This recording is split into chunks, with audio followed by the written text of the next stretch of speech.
আসসালামু আলাইকুম। ম্যাথমেটিক্যাল ইনস্টিটিউটে আপনাদের স্বাগতম। আজকে আমরা থিওরি অফ নাম্বার সংখ্যা তত্ত্বের চ্যাপ্টার 1 পার্ট 5 করব।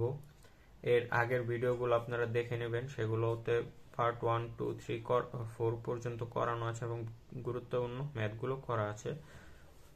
তাহলে আমরা আজকে যে ম্যাথটা করব সেটি হলো থিওরাম 24 এবং এটি 14, 17, 20 সালে এসেছে।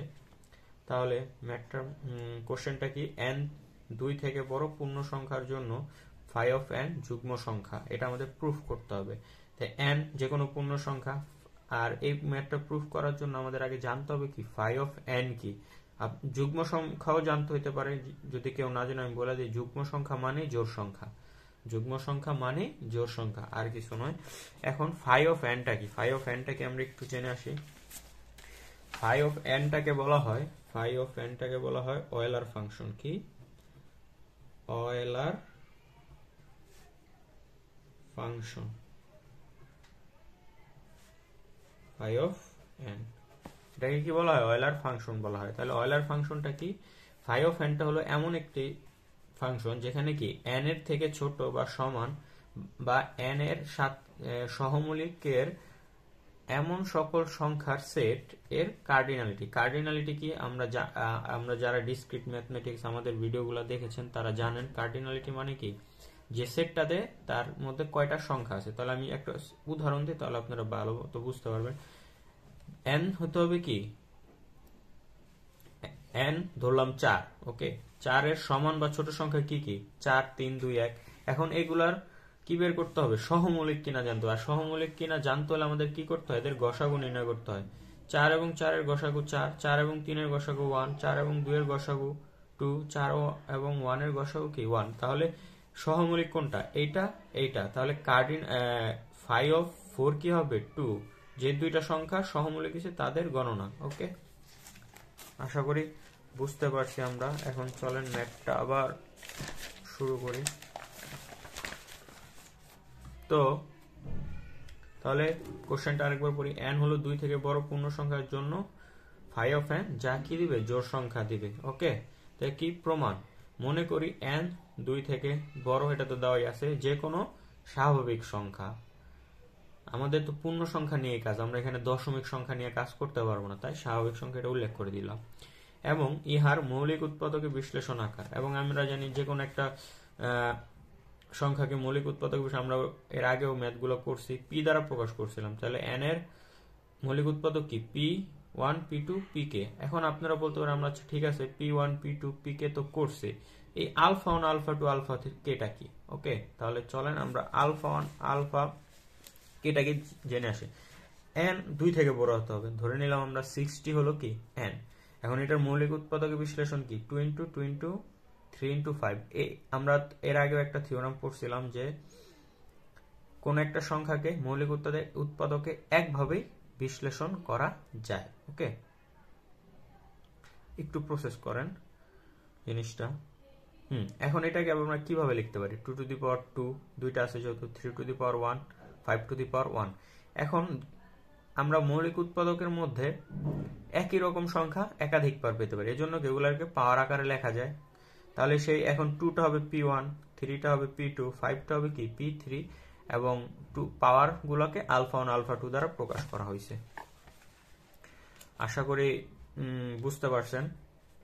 এখানে p1, p2, pk প্রত্যেকে কি ভিন্ন ভিন্ন মৌলিক সংখ্যা, এগুলো তো আমরা জানি। এখন আলফা 1, আলফা 2, আলফা কে যে কোনো ধনাত্মক পূর্ণ সংখ্যা, পাওয়ার যে কোনো কিছু হইতে পারে।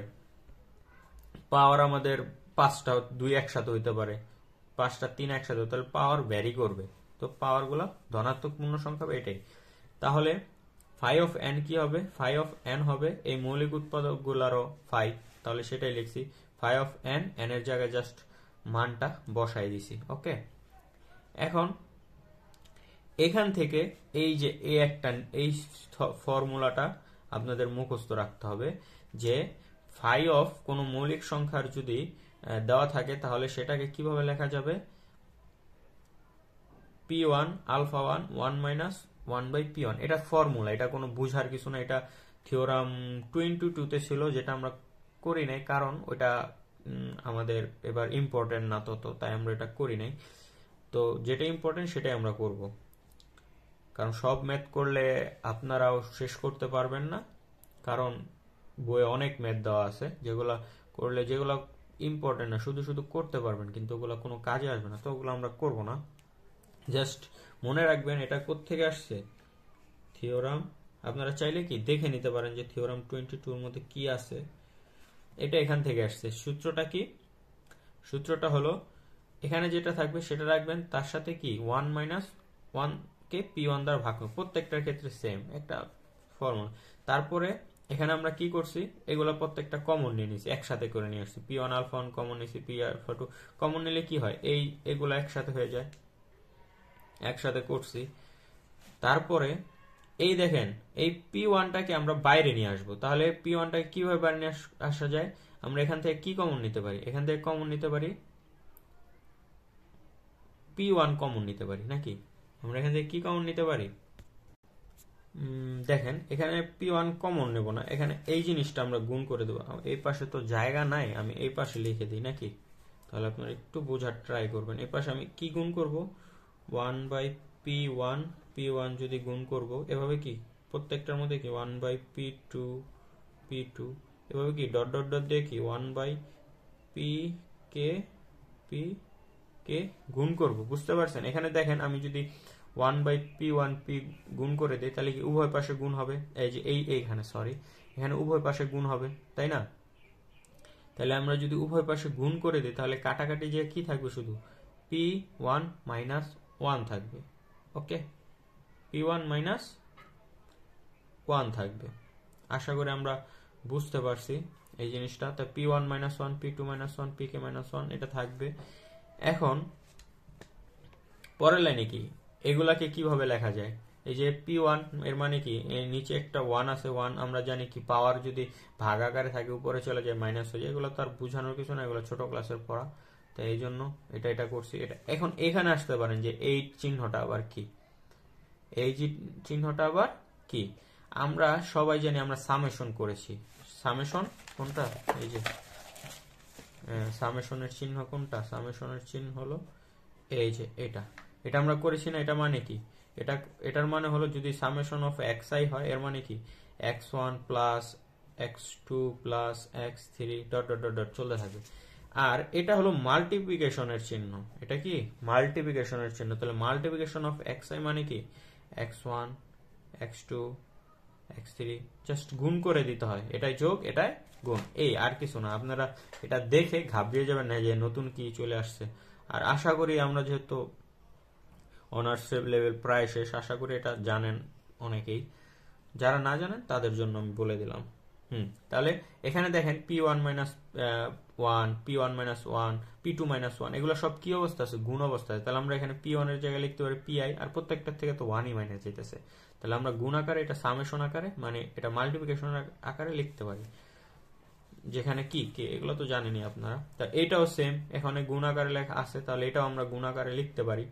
এখন Pi যদি কি হয় 2 হয়, তাহলে সমীকরণ 1 হতে কি পাবো বলেন তো, Pi আলফা মাইনাস 1 একটা যুগ্ম সংখ্যা।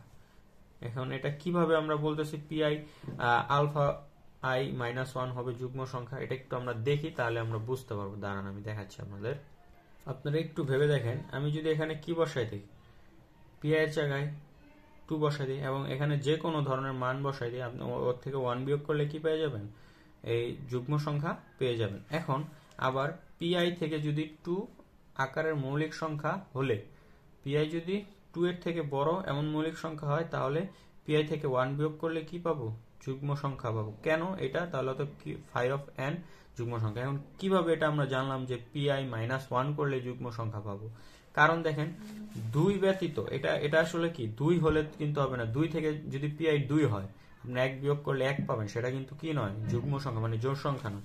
2 ব্যতীত যে কোনো মৌলিক সংখ্যা, 2 ব্যতীত যে কোনো মৌলিক সংখ্যা কি, আপনি 5 নেন, 5 থেকে 1 বিয়োগ করলে কি হবে 4 একটা জোড় সংখ্যা। আপনি 13 নেন, 13 থেকে 1 বিয়োগ করলে কি হবে 12 একটা যুগ্ম সংখ্যা বা জোড় সংখ্যা। আপনি যে কোনো মৌলিক সংখ্যা নেন, এরপরে 2 এর থেকে বড়, ওর থেকে 1 বিয়োগ করলে আপনারা কি পাবেন, জোড় সংখ্যা পাবেন। এই জন্য এটা কি আমরা লিখতে পারছি। তাহলে এটা কি একটা, যেহেতু দুইটাই কি হয়, যুগ্ম সংখ্যা হয়, তাহলে অবশ্যই কি ফাই অফ এনটাও হবে যুগ্ম সংখ্যা। এই ছিল আমাদের পার্ট 5। আশা করি ম্যাথটা আপনারা বুঝতে পারছেন। আমাদের আবার নেক্সট পার্টে দেখা হবে। আসসালামু আলাইকুম।